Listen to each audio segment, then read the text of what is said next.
السلام علیکم ورحمۃ اللہ تعالی وبرکاتہ۔ نحمده ونصلي ونسلم على رسوله الكريم، اما بعد فاعوذ باللہ من الشیطان الرجیم، بسم اللہ الرحمن الرحیم۔ ان اللہ وملائکته یصلون علی النبی یا ایہا الذین آمنوا صلوا علیہ وسلموا تسلیما۔ اللہم صل علی سیدنا ومولانا محمد معدن الجود والکرم وآلہ الکرام وابنہ الکریم وبارک وسلم صلاۃ وسلاما علیک یا رسول اللہ صلی اللہ تعالی علیہ وسلم۔ سورہ بقرہ آیت نمبر 178 کی تفسیر ہے۔ اللہ تبارک و تعالی ارشاد فرماتا ہے، یا ایھا الذین آمنوا کتب علیکم القصاص فی القتلی الحر بالحر والعبد بالعبد والانثى بالانثى فمن عفی له من اخیہ شیء فاتباع بالمعروف واداء الیہ باحسان ذلک تخفیف من ربکم ورحمہ فمن اعتدی بعد ذلک فلہ عذاب علیم۔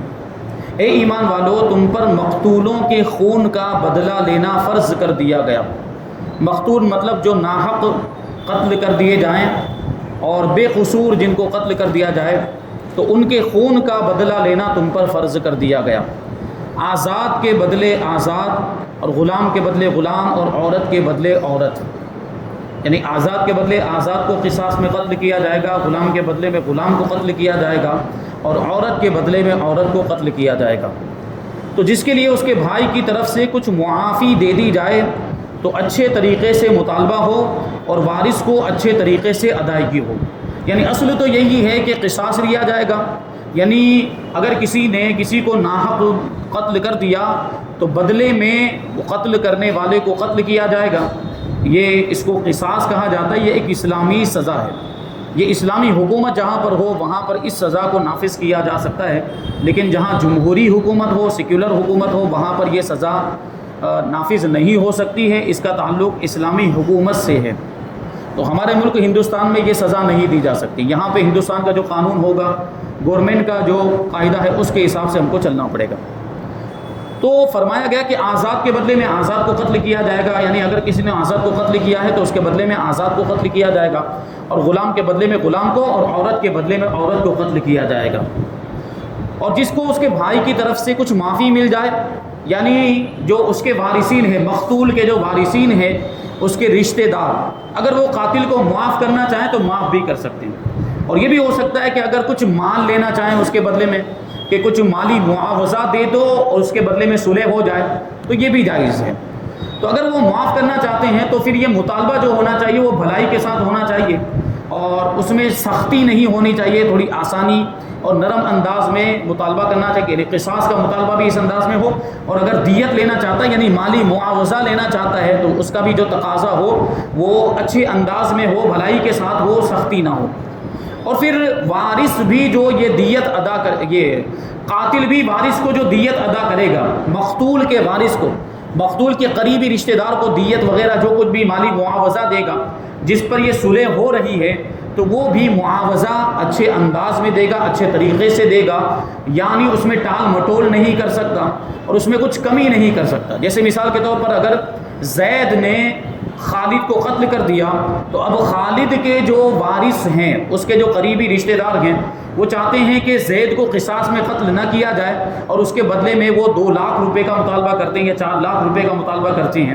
کہ ہمیں اتنے لاکھ روپے دے دیے جائیں۔ تو اب زید پر لازم ہوگا کہ وہ اتنے روپے بغیر کسی کمی کے اور بغیر کسی ٹال مٹول کے خالد کے وارثین کو دے دیں۔ یہ تمہارے رب کی طرف سے آسانی اور رحمت ہے۔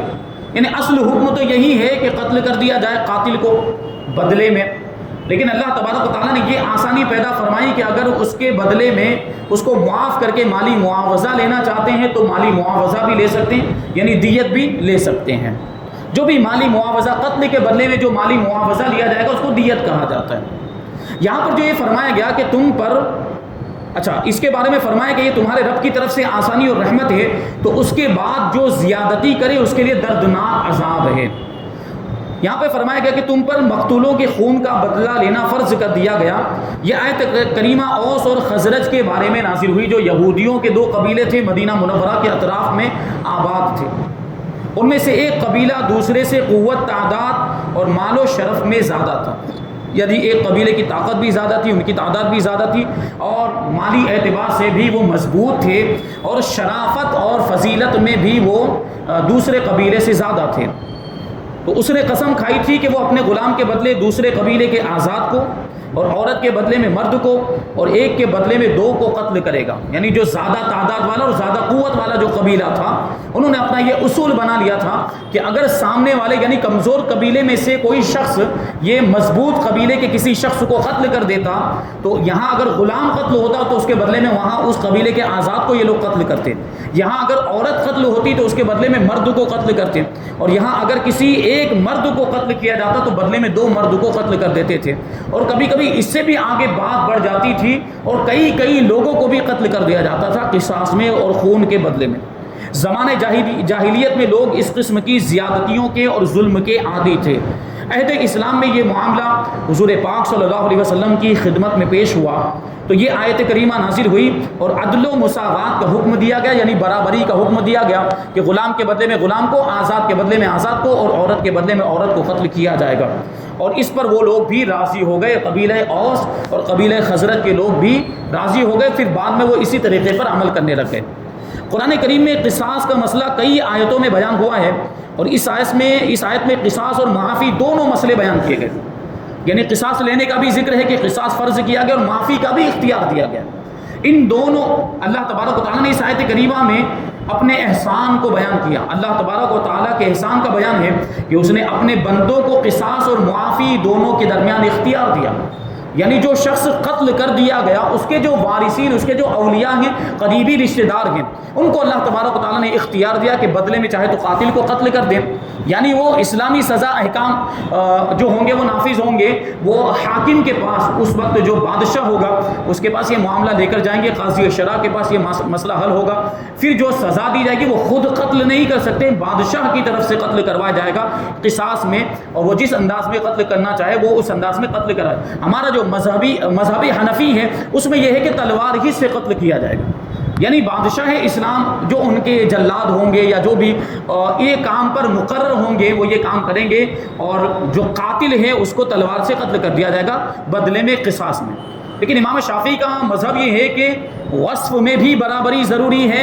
اور فعل میں بھی برابری ضروری ہے، یعنی آزاد کے بدلے میں آزاد، غلام کے بدلے میں غلام، عورت کے بدلے میں عورت، یہ تو ضروری ہے، ساتھ میں وصف میں بھی برابری ہونی چاہیے، یعنی قاتل نے جس انداز میں مقتول کو قتل کیا ہے بدلے میں قاتل کو بھی اسی طرح قتل کیا جائے۔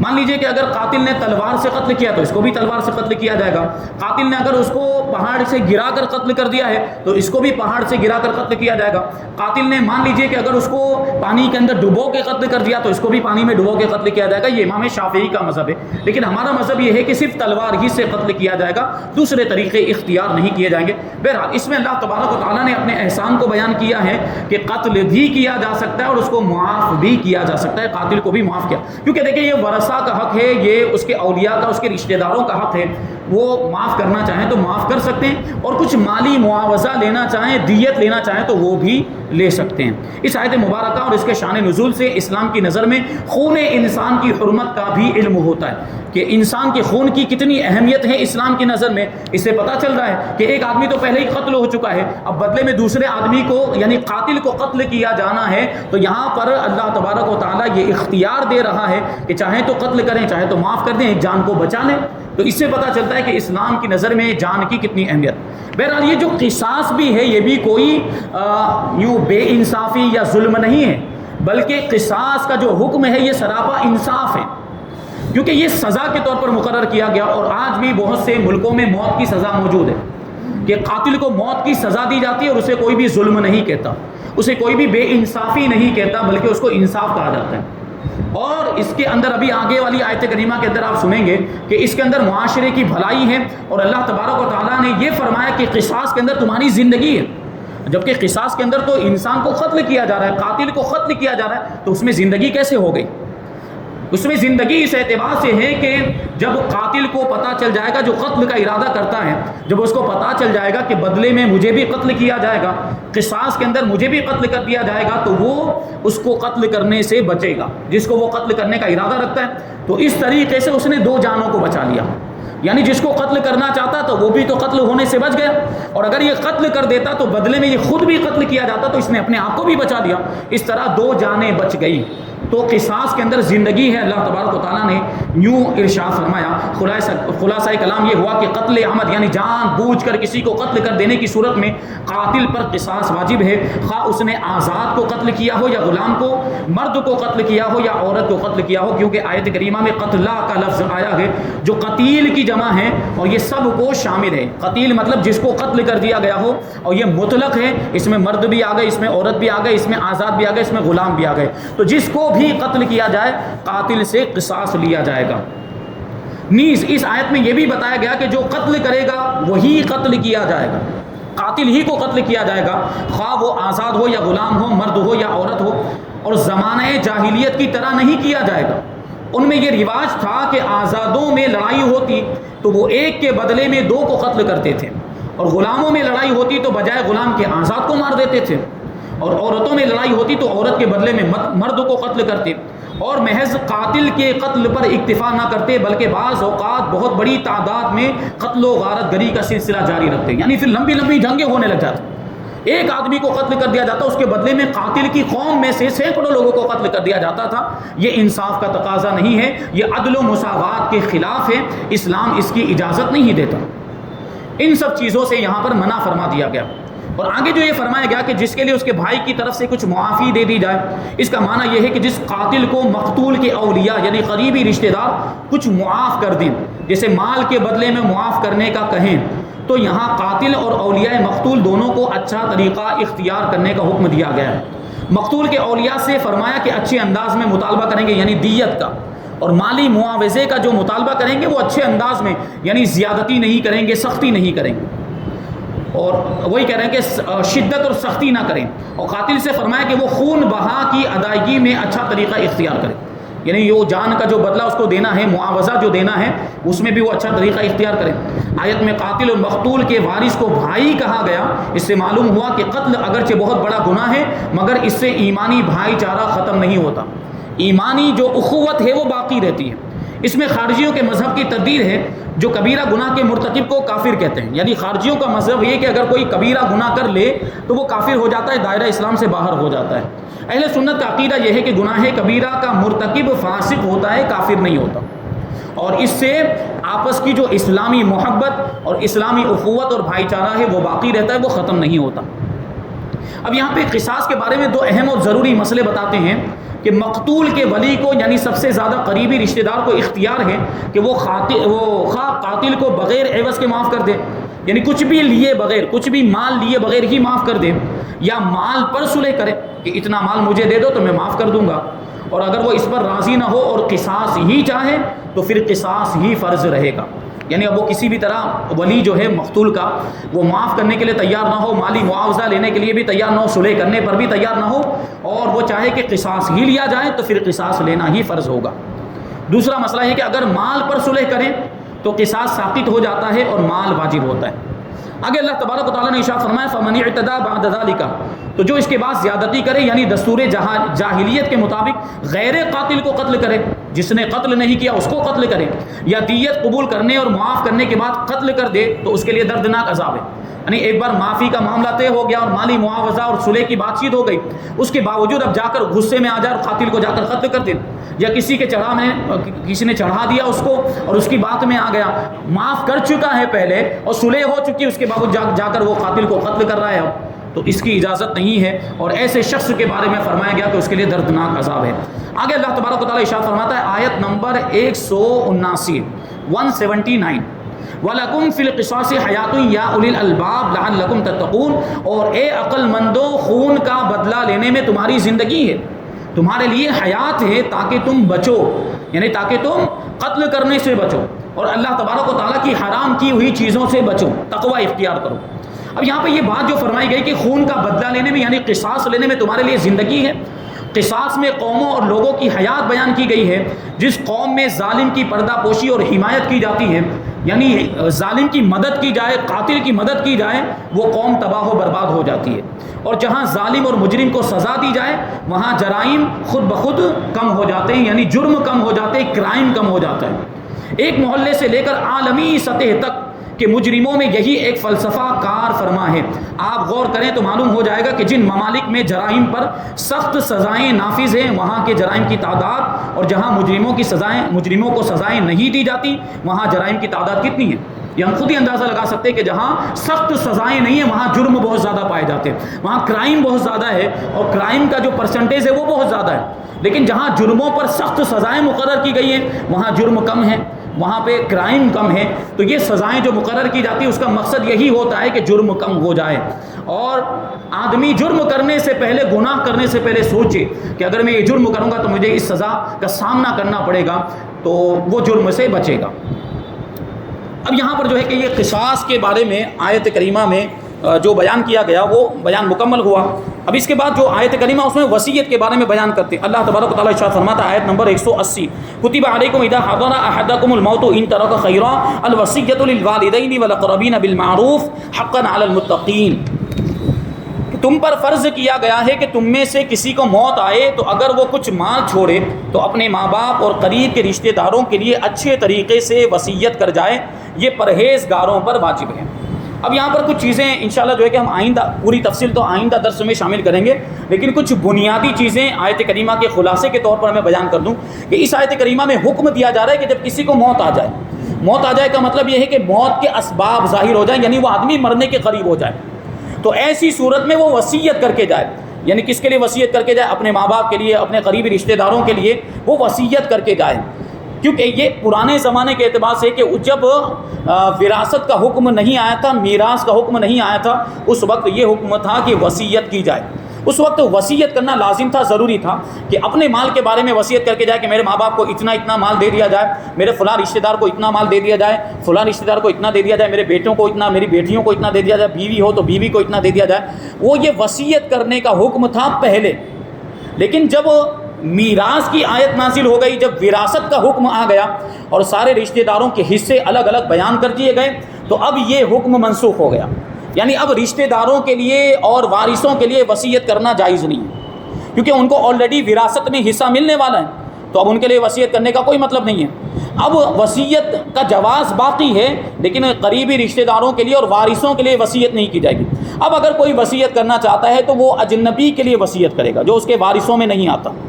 جو اس کے وارثوں میں شمار نہیں ہوتا، وہ ان کے علاوہ کے لیے وصیت کرنا چاہے تو وہ وصیت کر سکتا ہے. لیکن یہاں پر بھی ایک بات ذہن میں رہے کہ وصیت جو ہے وہ 1/3 مال کے اندر ہی ہو سکتی ہے، یعنی 1/3 کے اندر ہی ہو سکتی ہے، کیونکہ باقی جو ہے وہ وارثوں کا حق ہے. اگر 1/3 سے زیادہ وصیت کرے گا تو پھر وارثوں کا حصہ کم ہو جائے گا، یہ وارثوں کا حق مارنا ہو جائے گا. اس لیے وہ 1/3 کے اندر ہی وصیت کر سکتا ہے، 1/3 سے زیادہ کی وہ وصیت نہیں کر سکتا. جیسے مثال کے طور پر ایک شخص ہے جو بہت بوڑھا ہو گیا اور بڑھاپے میں آدمی کو خدمت کی ضرورت پڑتی ہے، تو ایک آدمی اس کی خدمت کیا کرتا تھا اور وہ آدمی اس کے وارثوں میں شمار نہیں، یعنی وہ اجنبی ہے.